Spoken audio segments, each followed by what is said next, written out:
Hi అండి. అందరికీ నమస్కారం. Welcome to my channel. నా వీడియోస్ గనుక నచ్చినట్లయితే లైక్ చేసి, షేర్ చేయండి, సబ్స్క్రైబ్ చేసుకోండి.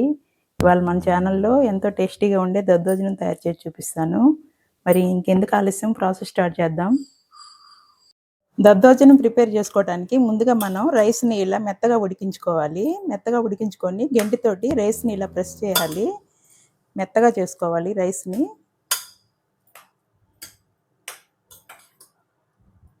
ఇలా ప్రెస్ చేస్తే మెత్తగా అయిపోతుంది రైసు. నెక్స్ట్ రైస్‌లో కొంచెం కాచి చల్లార్చిన పాలు వేసుకుందాం. పాలు వేసుకోవడం వల్ల పులుపు రాకుండా దద్దోజనం బాగా టేస్ట్‌గా ఉంటుంది. ఒక టీ గ్లాస్ పాలు వేసుకోవాలి. నెక్స్ట్ పెరుగు వేసుకోవాలి. పులుపు లేకుండా ఫ్రెష్ పెరుగు వేసుకోవాలి. పెరుగు వేసుకొని తగినంత సాల్ట్ వేసుకొని కలుపుకోవాలి. ఒక గ్లాస్ బియ్యానికి అర లీటర్ పెరుగు దాకా పడుతుంది. ఇలా బాగా మిక్స్ చేసుకున్నాక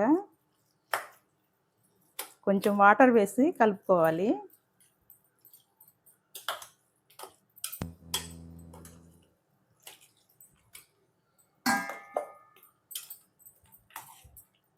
ఇలా మిక్స్ చేసుకొని పక్కన పెట్టుకుందాం. 2 పెద్ద ఉల్లిపాయలు తీసుకొని ఇలా సన్నగా కట్ చేసుకొని పెట్టుకోవాలి.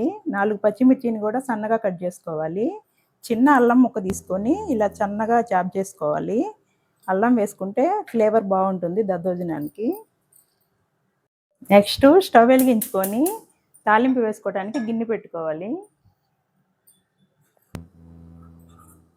ఆయిల్ వేసుకోవాలి.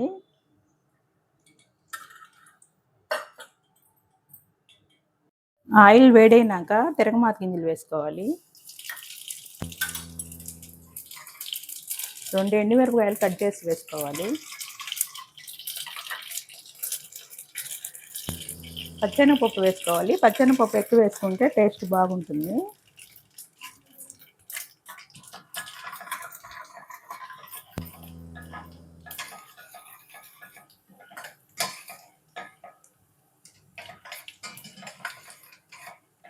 తిరగమాత గింజలు వేగినాక ఆనియన్స్ వేసుకోవాలి.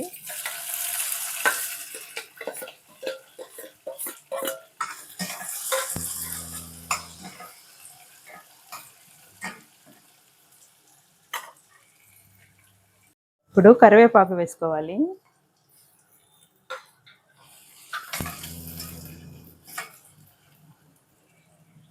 ఆనియన్స్ లైట్ బ్రౌన్ కలర్ వచ్చినాక స్టవ్ ఆఫ్ చేసుకోవాలి.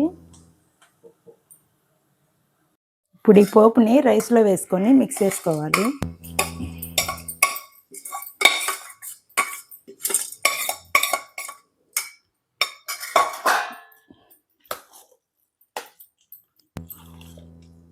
ఇలా బాగా మిక్స్ చేసుకుంటే దద్దోజనం రెడీ అయిపోతుంది.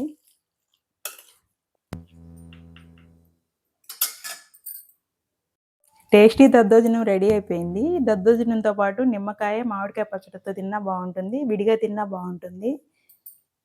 మీరు కూడా ఈ దద్దోజనం తయారు చేసుకొని టేస్ట్ ఎలా ఉందో నాకు కామెంట్లో చెప్పండి. Thank you for watching.